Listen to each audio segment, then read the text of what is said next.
What is up, everybody? Welcome back to the channel. Happy New Year. My name is Filip Latocha, and I've got a lot I want to talk about. I'm going to try to keep it as brief as possible, just kind of set, the expectations of what you guys will see on the channel moving forward, kind of what's going on in my life, and just kind of break all of that down. So before we get into it, make sure you like the video, subscribe to the channel. If you're already subscribed and you're watching the content, thanks so much. Love you guys a lot. Without further ado, let's just kind of talk about it. So basically, my last upload was probably 17 days ago, which for someone who was just supposed to be regularly creating content, that's kind of a huge break window, I suppose.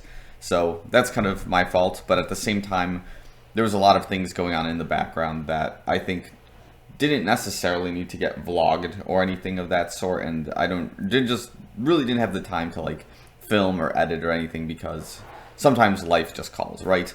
And in this particular case, lots of things happen at once. One, of course, as you can see, I have a new house.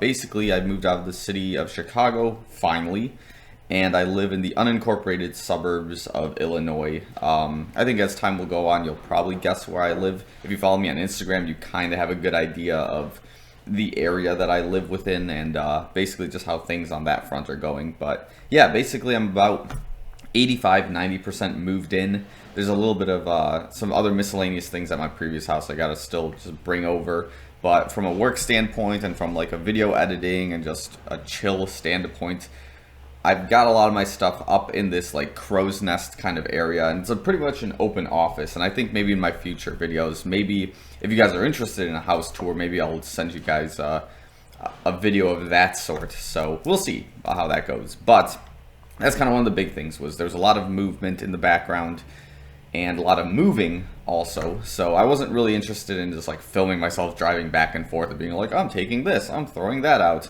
Some people will do that. I just didn't see really the point other than for the sake of creating content. But I'm not going to just create, miscellaneous content for you and just like, I don't know.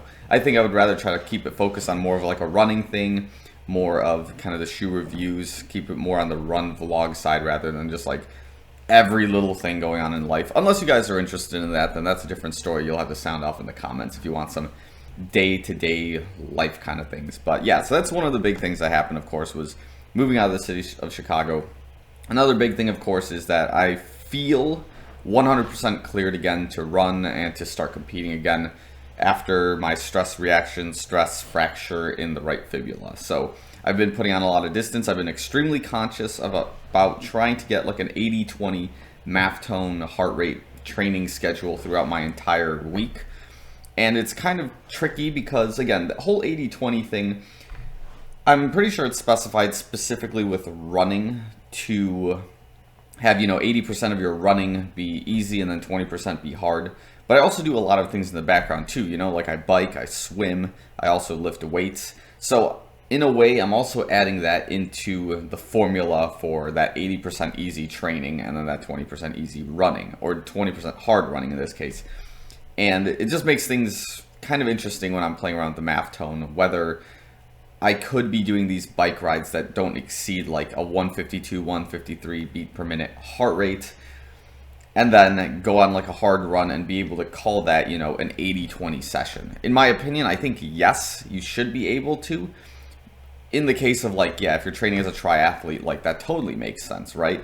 But if you're doing strictly running, then yeah, I think you need to be more strict about like 80% easy running, 20% harder running. So that's kind of the caveat here, is while training for racing, for road racing and the triathlon at the same time, it's kind of a balance on that front that I think a lot of biking and a lot of swimming will end up being easy work in the long run. So that's kind of the tangent here, of course. But let's roll into the running side of things outside of the fibula here. So race-wise, I think I've already discussed this, that I did not qualify for the Chicago Marathon 2022 despite having a guaranteed entry for the race. And I think it's because I may have just registered for the wrong category. I think it was just for non-guaranteed entrance rather than like the guaranteed entrance slot, which probably opened up a little bit later and I just missed it, and whoops, I made a mistake. So I'll have to I'll have to assess my options there. And then of course I was talking about probably at the time doing the Berlin Marathon,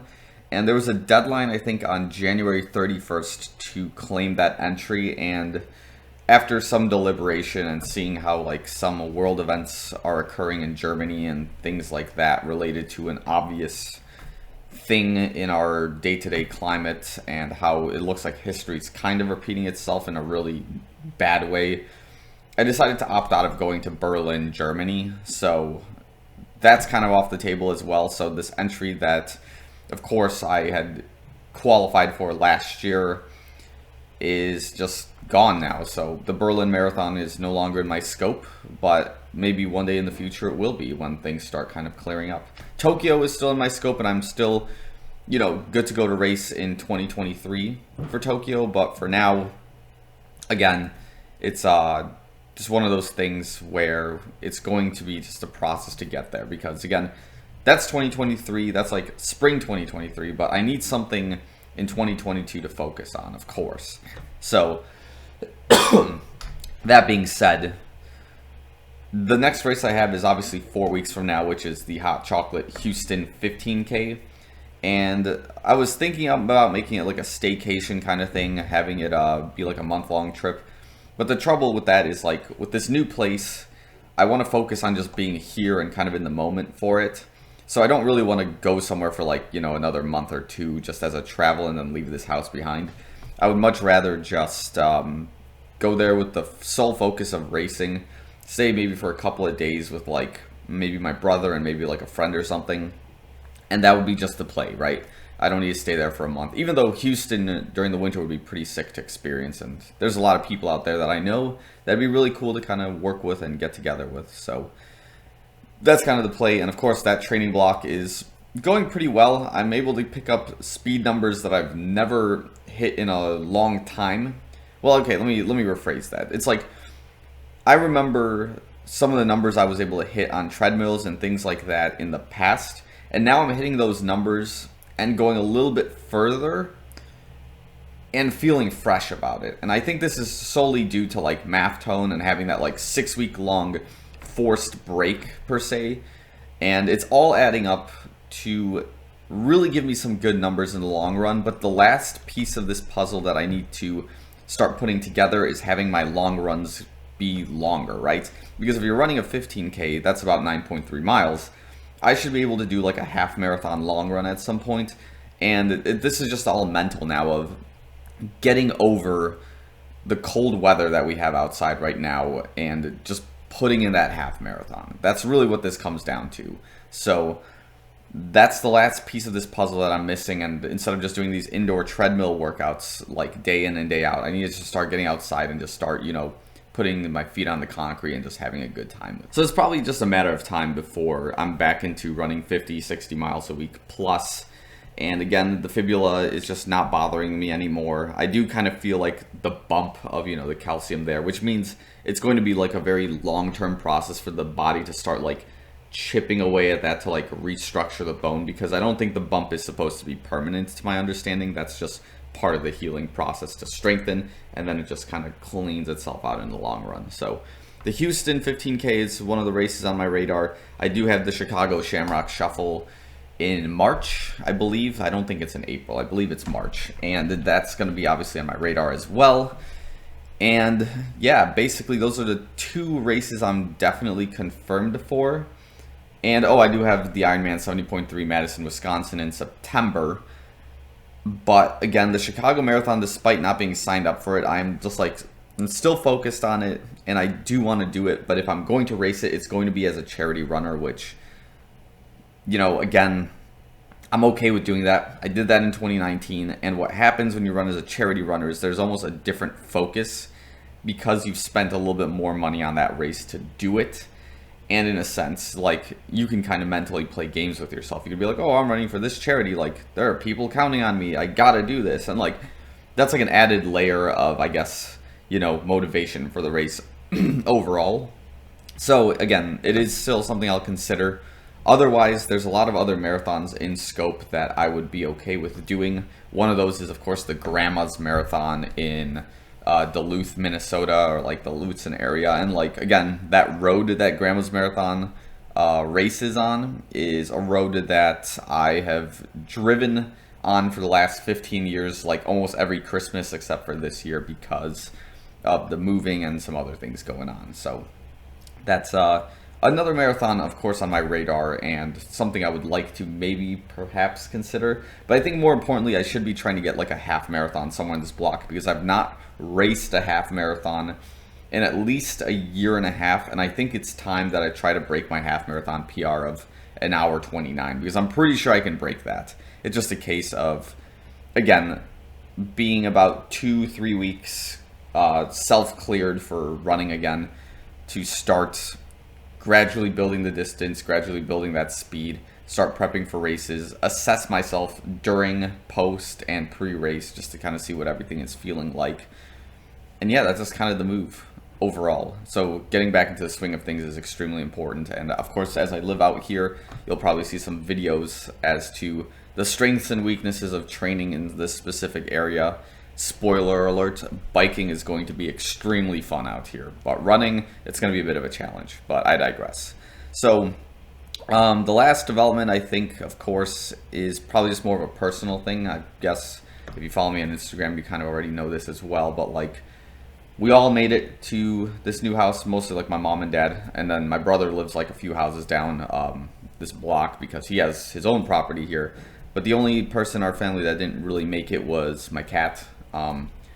Of 20 years, Fudge was his name, and basically, you know, he lived probably the best life that any cat could. He was just struggling a lot in the last coming days here, since I think before Christmas he was just not having a good time. Obviously his health was kind of suffering as he was going along, because that's just what happens with cats overall.